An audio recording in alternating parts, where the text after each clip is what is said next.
اللہ کریم نے فرمایا بندہ مومن جان لے اگر میں تجھے ایک مشکل دوں گا تو میں تجھے کتنی آسانیاں، چلے سارے بول دیں کتنی جی، کتنی اللہ تعالیٰ آسانیاں دے گا؟ 2 آسانی۔ ہم لوگ اچھا جب ہمارا ذہن بن جاتا ہے نا کمزوری کا، ہمارا جب مزاج بن جاتا ہے مایوسی کا، پھر معاملہ ذرا ہمارے لیے گمبھیر ہو جاتا ہے۔ اگر ہم یہ ذہن بنائے نا کہ مشکل میرے اللہ کی طرف سے آئی ہے تو وہ مجھے آسانی بھی ضرور عطا کرے گا، تو پھر اللہ ضرور ہی آسانیاں عطا فرماتا ہے۔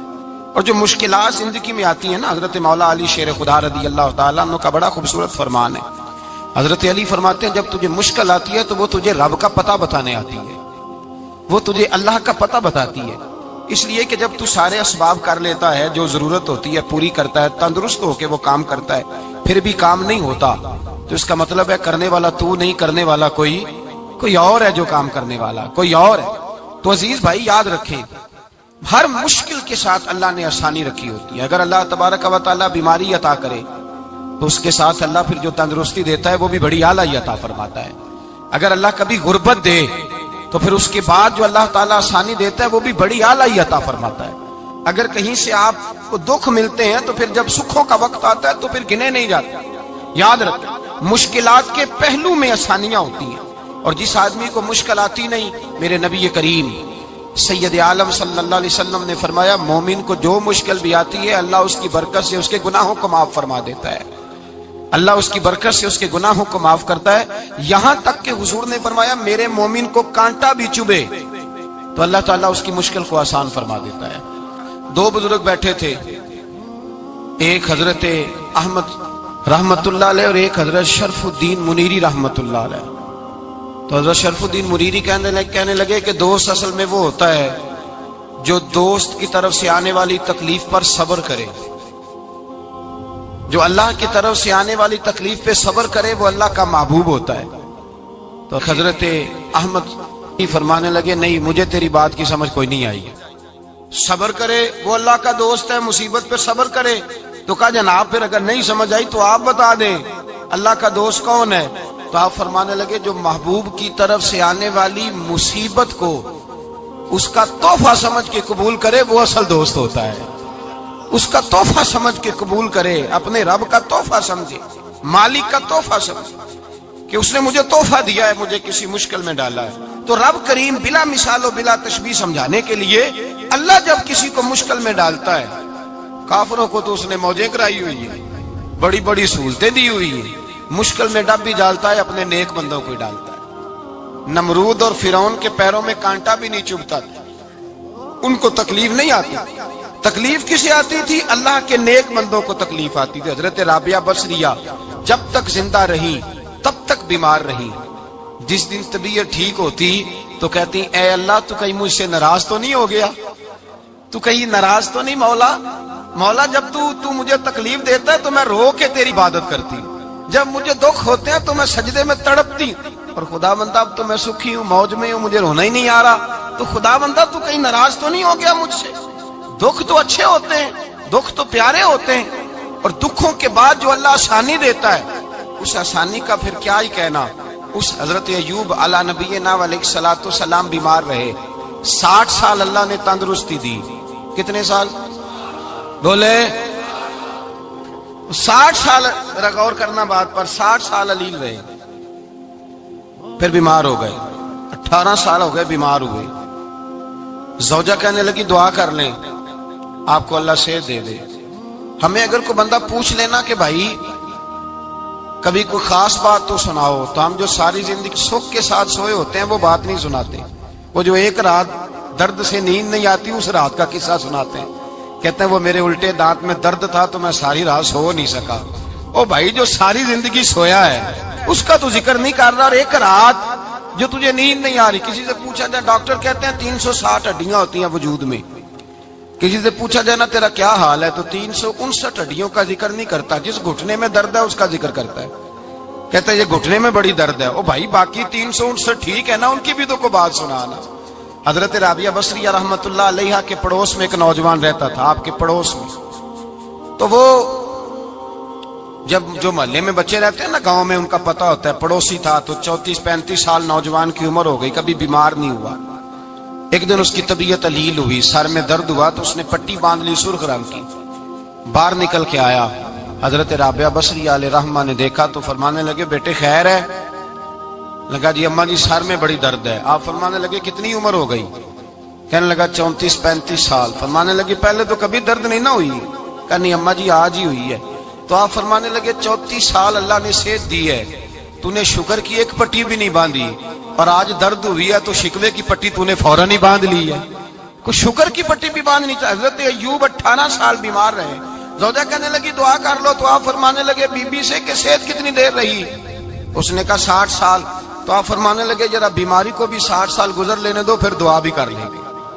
یہ دعا کی، اللہ یہ لفظ کہے اللہ نے صحت دے دی، تندرستی آ گئی۔ ایک دن گھر میں بیٹھے بیٹھے زوجہ کہنے لگی کہ ایوب یہ بتاؤ دکھ اچھے کہ سکھ؟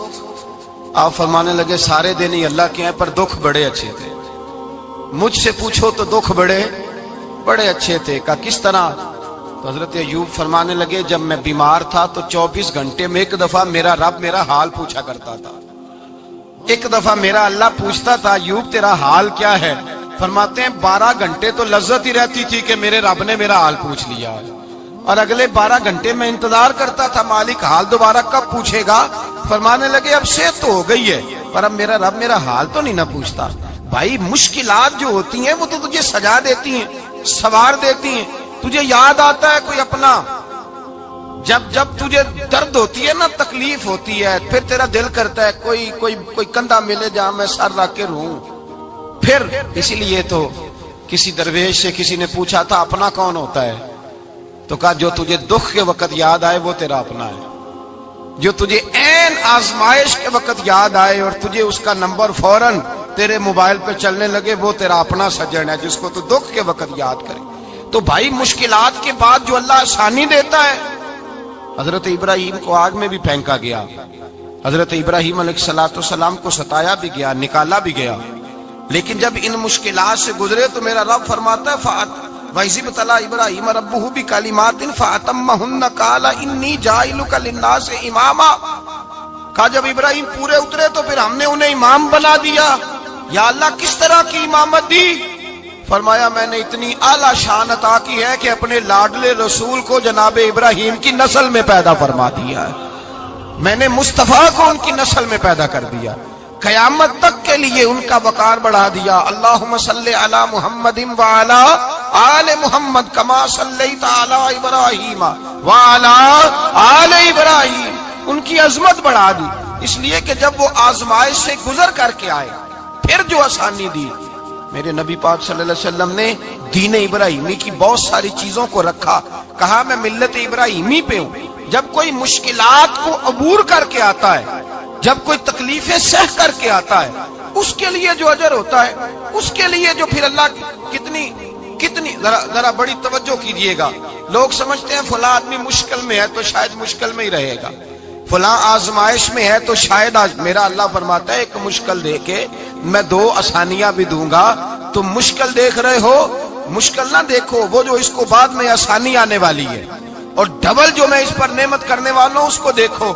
حضرت یوسف کو بھائیوں نے کنویں میں ڈال دیا تھا، اور جب کنویں سے نکلے تو مصر کے بازاروں میں بکے، اور پھر زلیخا نے الزام لگایا تو حالات بگڑ گئے، حضرت یوسف کو جیل جانا پڑا۔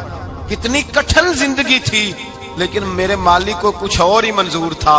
کنویں میں گرنے والے، بازار میں بکنے والے، جیل میں جانے والے، الزام لینے والے جناب یوسف کو رب کریم نے اسی مصر کا بادشاہ بنا دیا، اللہ پاک نے اسی مصر کا حکمران بنا دیا۔ یاری تیری سونا پر ازمیشاں تیریاں اگ، اے سونا پرکھیا جاوندائی پہلو نال اگاں دے لگ، اس کے لیے تھوڑا سا جتن کرنا پڑتا، تھوڑے کٹھن حالات سے گزرنا پڑتا، تھوڑی آزمائشوں کا روپ دیکھنا پڑتا۔ ہم چاہتے ہیں کہ ہمیں چھیڑے کوئی نہ کوئی تکلیف نہ آئے، کوئی آزمائش، یہ ہو نہیں سکتا میرے بھائی، نامی کوئی بغیر مشقت نہیں ہوا، 100 بار جب عقیق کٹا تب جا کر نگی ہوا۔ ہم چاہتے ہیں کہ ہمیں کچھ بھی دقت نہ آئے، مشکلات نہ آئے، اور مشکلات تو انسان کو سنوارتی ہیں بھائی، وہ تو نکھارتی ہیں۔ کبھی پوچھا کرو جا کر کے کسی گندم کے دانے سے کہ تو کہاں سے ہو کے آیا ہے، کہاں سے نکل کے آیا ہے، تو وہ بتلائے گا کہ بڑے مشکل مراحل سے گزرا ہوں، اور پھر اللہ نے مجھے طاقت دی ہے کہ میں انسان کے وجود کا حصہ بناؤں۔ تو بھائی کٹھن مراحل، آزمائشیں، تکلیفیں، یہ انسان کو بڑا انسان بنا دیتی، یہ اس کے لیے ترقیوں کا پیش خیمہ ہوتی۔ ہمارے جمال پریشان ہو جاتے ہیں، عورتیں خاص کر کے اس بات پہ توجہ کریں، وہ بڑی جلدی غم لے جاتی ہیں، وہ کہتی ہیں جانے میرا کچھ ہوگا ہی نہیں، جانے میرا کچھ ہو ہی نہیں سکتا۔ میرے بھائی درجنوں اور بیسیوں لوگ ایسے ہیں جن کی اولادیں نہیں تھی لیکن نام ان کا ان سے بھی زیادہ ہے جو بڑے بڑے صاحب اولاد۔ حضرت عبداللہ مزنی حضور کے غلام تھے، قبیلہ مزن کے رہنے والے، والد فوت ہو گئے، چچا نے پالا تھا، اسلام قبول کر لیا۔ چچا اسلام کا بڑا دشمن ہے، حضور کا نام آئے تو جلال کرتا، حسد اور بغض میں جل جاتا، بڑی اسلام کے ساتھ دشمنی اور عناد رکھتا ہے۔ حضرت عبداللہ کہتے ہیں پہلے تو میں عشق رسالت کو دباتا رہا، پھر یہ چنگاری شعلہ بن گئی، پھر کہ یہ ہلکا سا جذبہ سمندر اور صحرا کا روپ دھار گیا۔ فرماتے ہیں ماں تھی اور میں تھا، میں گیا جا کے چچا سے کہا میں نہیں رہ سکتا۔ کہاں جائے گا؟ تو میں نے دھیمے لہجے میں کہا میں مدینے جاؤں گا، اب میں رسول اللہ کے مدینے جاؤں گا، اب میرا گزارا نہیں ہوتا، اب میں جاؤں گا۔ کہتے ہیں چچا کہنے لگا اچھا تو وہاں جائے گا؟ تجھے میں نے پالا، میں نے پوسا، وہ مکان میں نے تجھے بنا کے دیا، تیری جیب میں جو پیسے ہیں میرے دیے ہوئے ہیں۔ کہتے ہیں میں نے کہا چچا میں سارا کچھ سوچ کے آیا ہوں، مکان بھی تو رکھ لے، پیسے بھی رکھ لے۔ کہتے ہیں اس نے ہر چیز رکھوا لی۔ جب پلٹنے لگا تو چچا کہنے لگا جو کپڑے تو نے پہنے ہیں یہ بھی میں نے خرید کے دیے تھے۔ حضرت عبداللہ فرماتے ہیں میں نے وہ کپڑے بھی اتار کے دیے، برہنہ حالت میں میں ماں کے پاس گیا اور میں نے کہا اماں میں پہلے بھی تو ننگا پیدا ہوا تھا، تو نے ہی کپڑے پہنائے تھے، میرا پھر بدن ننگا ہو گیا ہے، کپڑے دے دے۔ کہتے ہیں 2 بیبیوں والے کپڑے اماں نے دیے، ایک میں نے تامت باندھ لی، دوسرا اوڑھ لیا اور مدینے پہنچا۔ کہتے ہیں جب میں ٹھنڈی رات مدینے پہنچا تو کالے رنگ کے حبشی غلام حضرت بلال دودھ کا پیالہ لیے کھڑے تھے، ہاتھ میں کھجوریں تھی، کمبل تھا، کہنے لگے آجا آجا، مصطفیٰ نے فرمایا تھا قبیلہ مزن سے میرا غلام آ رہا ہے، میں ساری رات سے تیرا انتظار کر رہا ہوں۔ حضرت جناب سیدنا عبداللہ رضی اللہ تعالیٰ عنہ فرماتے ہیں میری مشکل آسان ہوئی، فرماتے ہیں مجھے مدینے میں اعزاز مل گیا، مجھے عزت مل گئی، ہر آدمی میری قدر کرنے لگا۔ گویا بزرگ کہتے ہیں کہ حضرت عبداللہ دعا کرنے لگے کہ اے اللہ تو نے مجھے بڑی شان دی ہے مصطفیٰ کی گود میں، اگر اسی رحمت کے چھاؤں میں پردہ کر جاؤں تو میری بات بن جائے گی۔ حضرت عبداللہ کا وصال بھی رسول اللہ کی گود میں ہی ہو گیا، گود میں نہ کوئی رشتہ دار، نہ کوئی تعلق دار، نہ کوئی ہمسایا اپنا، نہ کوئی چچا، نہ کوئی ماموں، شہر میں تنہا اسی کسے دے کچھ نہیں جے لگ دے تے نہ کوئی ساڈا دردی، تنہائی۔ جنازہ اٹھا تو اٹھانے والے کون؟ ابو بکر صدیق، فاروق اعظم، عثمان غنی، مولا علی، حسنین کریمین جنازے میں شامل۔ میرے رسول پاک صلی اللہ علیہ وسلم نے جنازہ پڑھایا، دیکھو مشکل کاٹی تھی تو آسانی کا رنگ دیکھو، آسانی کا انداز دیکھو۔ حضرت سیدنا ابو دردہ رضی اللہ تعالیٰ عنہ ارشاد فرماتے ہیں مدینے میں رواج تھا کہ جب قبر میں اتارنے لگتے تھے تو قریبی رشتہ دار اتارا کرتے تھے، پر عبداللہ کا تو رشتہ دار ہی کوئی نہیں تھا مدینے میں، کون اتارے؟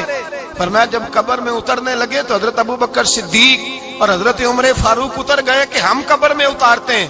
رسول اللہ نے فرمایا تم باہر نکلو، تم کیوں قبر میں گئے ہو، باہر آؤ۔ کہتے ہیں ہم باہر آئے تو اللہ کے رسول اندر گئے، فرمایا کون کہتا ہے اس کا کوئی نہیں، میں جو موجود ہوں، کون کہتا ہے کوئی نہیں؟ فرمایا رکھو میرے ہاتھوں پہ۔ کہتے ہیں حضور کے دست مبارک پہ رکھا اور باہر کھڑے ہم رشک کرنے لگے کہ واہ اللہ تیرا آسانی دینے کا رنگ، آسانی۔ اس نے مشکل برداشت کی تو رب نے مصطفیٰ کے قدموں میں آسانیاں عطا فرمائی، پسے اور حضور نے قبر میں رکھا، نبی پاک نے۔ میرے دادا مرشد کہتے ہیں عشق سرکار کی ایک شمع جلا لو دل میں، بعد مرنے کے قبر میں بھی اجالا ہوگا۔ اور میرے اعلیٰ حضرت فرماتے ہیں لحد میں عشق رخ شاہ کا داغ لے کے چلے، لحد میں عشق رخ شاہ کا داغ لے کے چلے، اندھیری رات سنی تھی چراغ لے کے چلے۔ اور بیدم شاہ بارسی تو حد کر گئے، کہنے لگے پسے مردن، بعد مرنے کے پسے مردن فرشتوں نے جو تلاشی لی تو کیا نکلا؟ فقط ایک دل کے گوشے سے خیال مصطفیٰ نکلا، فقط ایک دل کے گوشے سے خیال۔ اور کامل پیرو نہ دے باہو قبر جنا دی جیوے۔ میرے بھائی نبی پاک صلی اللہ علیہ وسلم کے ساتھ وفا کی تنگی دیکھ کر دقت ساتھ دیا. مکہ مخالفت کرتا تو جناب فاطمہ حضور کا خیال رکھتی. فاطمہ بنت اسد بڑا پیار کیا, بڑی محبت کی مولا علی کی والدہ نے, ہر دکھ ہر تکلیف کاٹی, لیکن رسول کائنات صلی اللہ تعالی علیہ وسلم کا ساتھ نہ چھوڑا. اور یہاں تک روایات میں ملتا ہے کہ جناب فاطمہ الزہرا جب بیعہ کے ان کے گھر گئی تو باہر سے سودا لا کے دیتی. حضرت فاطمہ سے بڑا پیار کرتی, بڑی محبت, مشکلات میں ساتھ دیا. جب وصال ہوا تو فرماتے کوہرام مچ گیا مدینے میں. لوگ منتیں کرتے تھے کہ حضور کا ایک بال مل جائے تو قبر میں بخشش کا سامان ہو جائے گا. رسول پاک نے فرمایا جب جناب علی کی والدہ کو غسل دے دو تو کفن پہنانے سے پہلے میرے پاس آنا. کہتے ہیں جب غسل دے لیا تو عرض کی حضور غسل ہو رہا ہے, کفن کا کیا کرنا ہے؟ حضور اندر گئے, قمیض بدلی اور جو کرتا پہنا ہوا تھا اتار کے دیا. فرمایا وہ علی کی ماں نہیں میری ماں ہے, اس نے میرے لیے بڑی تکلیفیں سہی ہیں, بڑی مشکل دیکھی ہے. فرمایا اس طرح کرو میرے کرتے میں اسے کفن دو. حضور نے جنازہ پڑھایا, اپنے کرتا لباس مبارک میں کفن دلایا.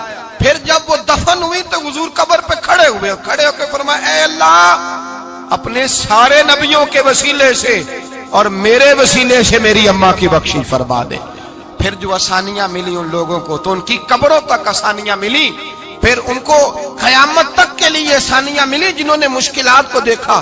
اور بھائی جو سوئے رہے, جو آرام کرتے رہے, جنہوں نے مناسب ہی نہ سمجھا کوئی کٹھن مرحلہ طے کرنا, جنہوں نے کہا نا نا نا نا ہم تو سکھ کے ساتھی ہیں, ہم تو سکون کے ساتھی ہیں, بھائی ہم تو سلوٹ کے ساتھی ہیں, جب موجیں لگے گی تو دوڑ کے پہنچیں گے, کہیں گے ہمارا بھی تعلق بنتا ہے, ہماری بھی رشتہ داری ہوتی ہے, ہمارے بھی رابطے ہوتے ہیں, پھر دوڑ کر کے پہنچیں گے. اصل ساتھی وہ ہوتا ہے جو دکھ کا ساتھی ہوتا ہے, آزمائش کا ساتھی, مشکلات تجھے اونچا اڑاتی. حضرت سلمان فارسی کہتے ہیں میں نبی پاک کی تلاش میں نکلا تھا, حضور کی تلاش میں نکلا, اور میں نے کئی سال حضور کو ڈھونڈا, کبھی ایک دروازے, کبھی ایک دروازے, کبھی دوسرے دروازے, کبھی تیسرے دروازے.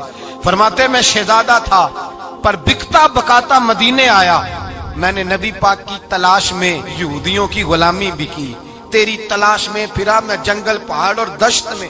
فرماتے ہیں بڑی تکلیف کاٹی, بڑی آزمائش دیکھی, لیکن اس دن مجھے سارے دکھ بھول گئے. اس دن میری ساری تکلیفیں آسانیوں میں بدل گئی جس دن میرے نبی نے میرا بازو تھام کے کہا سلمانو منا اہل البیت. فرمایا سلمان کو تو میں نے اپنی اہل بیت میں شامل کر لیا ہے. فرماتے اتنی بڑی فضیلت کہ میں رسول اللہ کے خاندان میں جا شامل ہوا. تو بھائی یاد رکھیں, جب آپ کو مشکل آتی ہے تو آپ کو آسانی دینے کے لیے آتی ہے, جب آپ کی طرف کوئی آزمائش آتی ہے تو آسانی دینے. یہ بات صحیح ہے کہ بیٹیاں پیدا ہونے پہ مشکل ہوتی ہے, ان کے نصیبوں سے ڈر آتا ہے, پر جتنی آسانی اللہ بیٹیوں کے باپ کو عطا کرتا ہے اور جتنی رحمت رب بیٹیوں کے باپ پہ فرماتا ہے اتنی بھی کسی اور کے حصے میں نہیں آتی. اس میں شک کوئی نہیں کہ بوڑھے ماں باپ کو جب سنبھالنا پڑے تو مشکل ہوتی ہے. بوڑھوں کی طبیعت بچوں جیسی ہو جاتی ہے, دقت ہوتی ہے, آزمائش ہوتی ہے, ان کی بات سننا بعض اوقات کڑوا لگتا ہے, ان کی فرمائشیں بعض اوقات بچوں کی طرح ایسی ہوتی ہیں جو حل نہ ہو سکیں. لیکن یہ وہی ماں باپ ہیں جن کی نوکری کے بارے میں میرے مصطفیٰ نے فرمایا اگر تو ایک رات انہیں خوش کرنے میں کامیاب ہوا تو اللہ 2 حج اور 2 عمرے کا ثواب عطا فرمائے گا. اس میں شک نہیں کہ بہت سارے کام مشکل ہوتے ہیں, کٹھن ہوتے ہیں, آزمائش والے ہوتے ہیں, اس میں کوئی شک نہیں کہ اس دور میں دین کا کام بڑا مشکل ہے, دعوت و تبلیغ کا سلسلہ بڑا کٹھن ہے. اس دور کے اندر حق بات بیان کرنا بڑا ہی مسئلہ ہے. اس دور کے اندر لوگوں کو کھری بات پہنچانا اور بتانا یہ اپنے ہاتھ میں آگ کا انگارہ پکڑنے کے مترادف ہے. لیکن میرے مصطفیٰ نے فرمایا تھا اس دور میں جب فتنہ ہو من تمسک بسنتی عند فساد امہ فلہ اجر 100 شہید. فرمایا اس دور میں جب آزمائشیں آ جائیں, تکلیفیں آ جائیں, اس دور میں جو میری سنت پر عمل کرے گا, رسول پاک کا وعدہ ہے اللہ ایک سنت پر عمل کرنے والے کو 100 شہیدوں کا ثواب عطا فرمائے. اللہ 100 شہیدوں کا درجہ دے گا اسے. تو بھائی جس قدر مشکل زیادہ اس قدر آسانی بھی, اس قدر اجر بھی زیادہ. مشکلات سے گھبرایا نہ کریں, ذہن بنا لیں کہ جس رب نے دی ہے وہی اللہ نجات بھی عطا فرمائے گا. انسان آسان ہو جاتا ہے. ہم لوگوں نے نا دوڑ صرف سکھ کٹھے کرنے کے لیے لگا لی ہے, سکھ کٹھے کرنے کے. وہ لوگ دکھوں میں راضی رہتے,